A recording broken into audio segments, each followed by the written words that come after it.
ജയത്തിൻ കൊടിയുയർത്തുവേ.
അയച്ചു. അവനും ഒരു ചെറുപടകിൽ കയറുവാൻ ഇടയായി തീർന്നു. കൂട്ടമായി അത് യാത്ര ചെയ്തുകൊണ്ടിരുന്നപ്പോൾ പെട്ടെന്ന് ഒരു ചുഴലിക്കാറ്റടിക്കുവാൻ ഇടയായി. സംഭവിച്ചത് എന്താകുന്നു?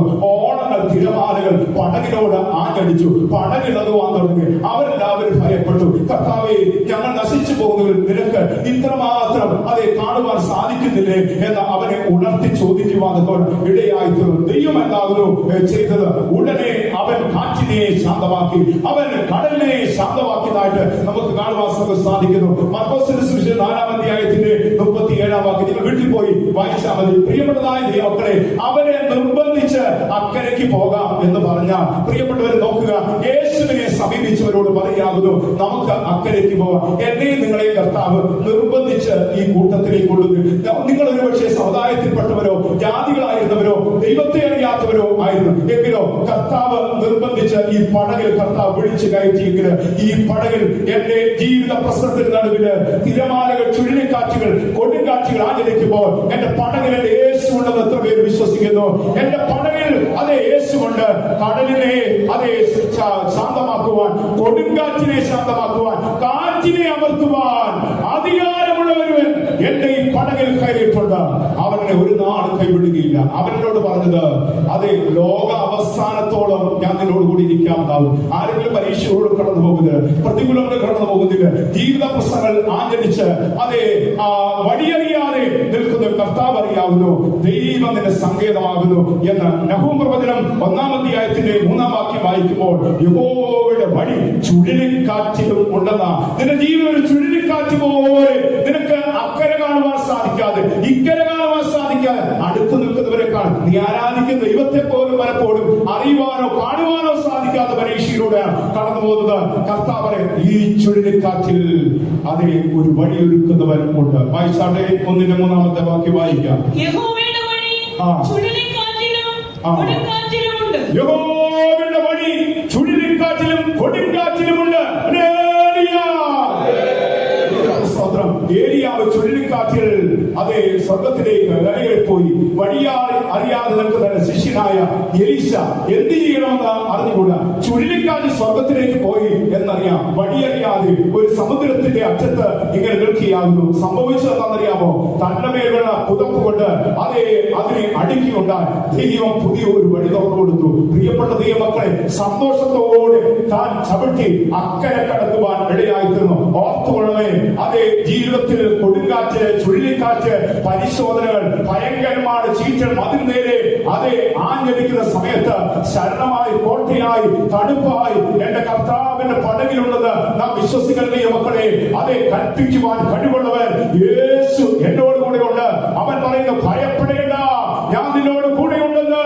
ഭ്രമിച്ചു നോക്കേണ്ട, ഞാൻ നിന്റെ ദൈവമാകുന്നു. ഞാൻ നിന്നെ ശക്തീകരിക്കും, ഞാൻ നിന്റെ വനങ്കരം പിടിച്ചിരിക്കുകയാകുന്നു. അതുകൊണ്ട് വഴിയറിയാതെ നിൽക്കുന്നെങ്കിൽ, ജീവിതത്തിൽ ഉയർച്ചയില്ലാതെ നിൽക്കുന്നെങ്കിൽ, പരീക്ഷയുടെ കടന്നു പോകുന്നെങ്കിൽ, അതേ കൊടുങ്കാറ്റിൽ ചുഴലിക്കാറ്റിൽ വഴിയൊരുക്കുന്ന ഒരുവനുണ്ട്. യേശു എനിക്ക് വേണ്ടി ഒരു പുതിയ വഴി തുറന്നു തരും. നിരാശപ്പെടേണ്ട, വ്യാകുലപ്പെടേണ്ട. ദൈവം തുറക്കുന്ന വഴി അടയ്ക്കുവാൻ ആർക്കും കഴിയില്ല. യേശു തുറക്കുന്ന വഴി അടയ്ക്കുവാൻ ആർക്കും കഴിയില്ല. കർത്താവിൽ ആ താമ്ര കഥകളെ തകർത്തിരുമ്പോടാമ്പലുകളെ മുറിച്ച് യേശു നിനക്ക് വേണ്ടി വഴി തുറക്കുകയാകും. നീ ദൈവത്തിന്റെ വചനത്തിൽ പൂർണ്ണമായി വിശ്വസിക്കണം. നിന്റെ അഭിഷേകത്തിൽ പൂർണ്ണമായി വിശ്വസിക്കണം. അങ്ങനെയെങ്കിൽ കർത്താവ് നിനക്ക് വേണ്ടി അത്ഭുതം പ്രവർത്തിപ്പാൻ ഇടയായിട്ട്. ഒരു കാര്യം കൂടെ പറഞ്ഞാൽ വാക്കുകൾ അവസാനിപ്പിക്കുവാൻ ആഗ്രഹിക്കാവുന്നു. വെളിപ്പാട് പുസ്തകം 4-ാം അധ്യായത്തിന്റെ 2-ാം വാക്യം വായിക്കുമ്പോൾ അവിടെ പ്രത്യേകമായി ഒരു കാര്യം ഓർപ്പിക്കാവും. സിയോൻ മലയിൽ നിൽക്കുന്ന 144,000 പേരുടെ ഇടയിൽ ഒരു ഇടിനാദ ശബ്ദം കേൾക്കുകയാകുന്നു. ഒരു ഇടിമുഴക്കം, ഒരു ശബ്ദം അത് കേട്ടു. 4-ാമത്തെ വാക്യം വായിച്ചാൽ പെരുവെള്ളത്തിന്റെ ഇരച്ചിൽ പോലെ വലിയൊരു ഇടിമുഴക്കം പോലെയും സ്വർഗ്ഗത്തിൽ നിന്ന് ഒരു ഘോഷം കേട്ടു. ഞാൻ കേട്ട ഘോഷം വൈദികന്മാർ വീണ മീട്ടുന്നത് പോലെയായിരുന്നു. സിയോന്റെ നാദമാകുന്നു വീണ എന്ന് പറയുന്നത്. സിയോന്റെ നാദം വീണ. അവർ അതേ കേട്ടതെന്താകുന്നു?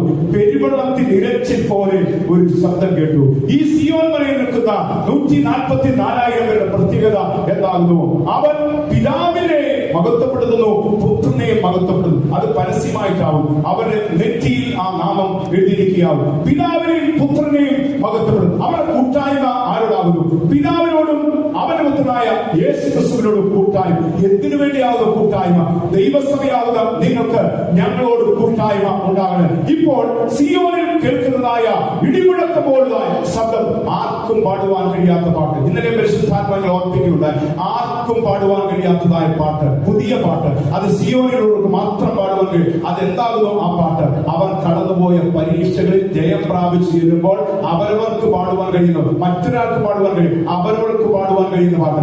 നിങ്ങൾ അതേ പരീക്ഷകൾ കൂടി കടന്നുപോയി, പ്രതികൂലങ്ങൾ കൂടി കടന്നുപോയി അവിടെ ചെല്ലുമ്പോൾ ഇതാ പരീക്ഷയിൽ നിന്ന് ജയം പ്രാപിച്ച് കടന്നു വരുന്നവർ എന്ന പേർ വിളിക്കുമ്പോൾ നിങ്ങൾക്കൊരു പാട്ട് പാടുവാനുണ്ട്. അതാവുന്ന സങ്കീർത്തനക്കാരൻ പറയും, എന്റെ വായിൽ പുതിയ പാട്ട് തന്നു, എന്റെ വായിൽ പുതിയ പാട്ട് തന്നു എന്ന് പറയുന്നതിനും സങ്കീർത്തനത്തിൽ 11-ാം അധ്യായത്തിൽ ഇരിക്കുന്ന പാട്ടിനും വ്യത്യാസമുണ്ട്. സിയോൻ മലയിൽ കേൾക്കുന്നതായ നാദം എന്നത് അതേ വൈദികന്മാർ വീണമിട്ടുന്ന പോലുള്ളതായ മനോഹരമായ ശബ്ദമാകും. അത് എന്തിനു വേണ്ടിയാകുന്നു ഈ നാദം എന്ന് അറിയാമോ?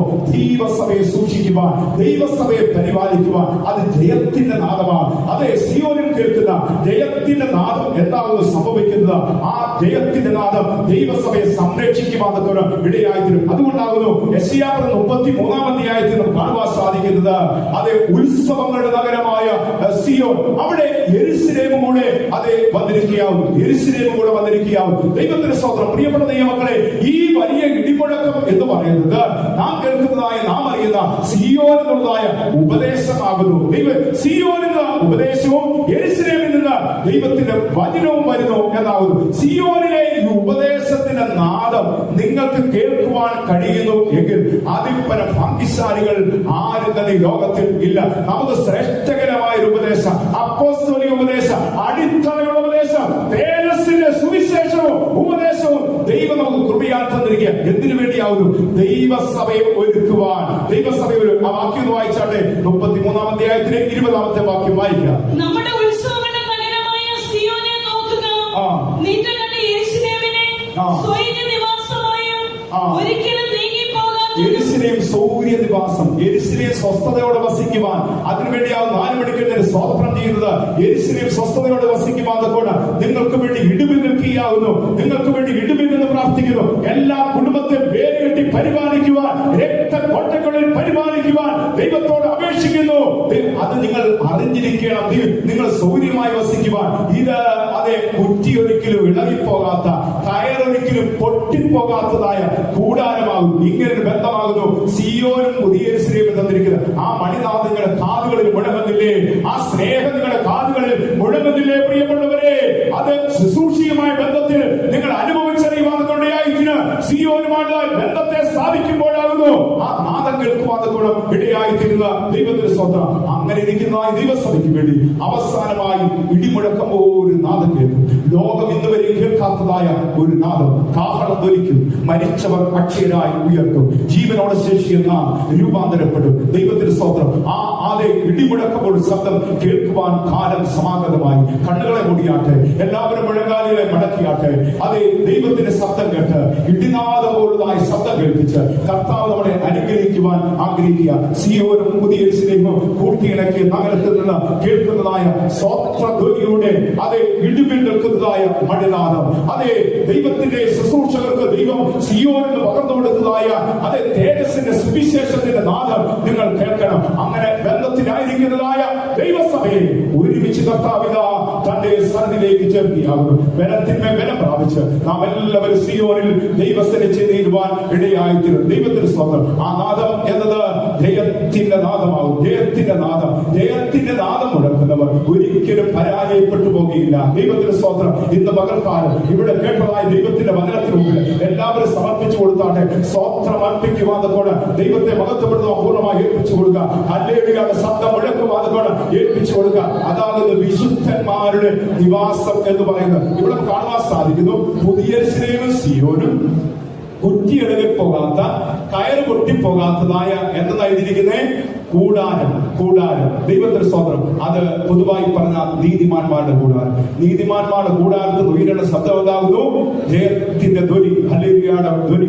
എല്ലാവരും മുഴക്കുവാൻ അതെ കണ്ണുകളാണ് ചാട്ട്. യേശു ഇന്ന് അത്ഭുതങ്ങളെ പ്രവർത്തിക്കുക ദൈവമായി വീരനായ കർത്താവായി നമ്മുടെ മധ്യയിൽ എഴുന്നള്ളി വന്നിരിക്കുകയാവുന്നു. ജയത്തിന്റെ ധ്വനി മുഴക്കുന്നവർക്ക് വേണ്ടി ദൈവം സ്വർഗത്തിൽ നിന്ന് അവന്റെ നാമത്തെ മഹത്വപ്പെടുത്തി ശത്രുവിന്റെ വായത്തിലേക്ക് ഇടിമുഴക്കി ശത്രുവിന്റെ കോട്ടകളെ തകർക്കുവാൻ പോകുകയാകുന്നു. അസ്ത്രമേൽപ്പിച്ച് അതെ പാതാള ശക്തികളെ മുഴുവനും തകർത്തുകൊണ്ട് യേശു നമുക്ക് വേണ്ടി അതെ ജയം തരുവാൻ ആഗ്രഹിക്കുന്നു. എല്ലാവരും ഒരുപോലെ ദൈവത്തെ സ്തുതിക്കുവാൻ ആരംഭിച്ചാട്ടെ. കർത്താവിനെ സ്തുതിക്കുവാൻ എല്ലാവരും കണ്ണുകളെ അടച്ച് ദൈവത്തെ മഹത്വപ്പെടുത്തിയാട്ടെ. ദൈവത്തെ മഹത്വപ്പെടുത്തിയാട്ടെ. കർത്താവ് ഉയർന്ന ശബ്ദം കേൾപ്പിക്കുന്നു. ഞാൻ മഹത്വപ്പെടുത്തിയിരിക്കുന്നു, ഇനിയും മഹത്വപ്പെടുന്നു. ഹല്ലേലൂയ, ഹല്ലേലൂയ, ആമേൻ, ആമേൻ. ഒന്നിയേറെ ഹേത്തിന്റെ ഒടി ഉയർത്ത. ഹല്ലേലൂയ, ഹല്ലേലൂയ, ആമേൻ, ആമേൻ, ആമേൻ, ആമേൻ. കൊടിയുയർത്തുവിൻ ജയത്തിൻ കൊടിയുയർത്തുവിൻ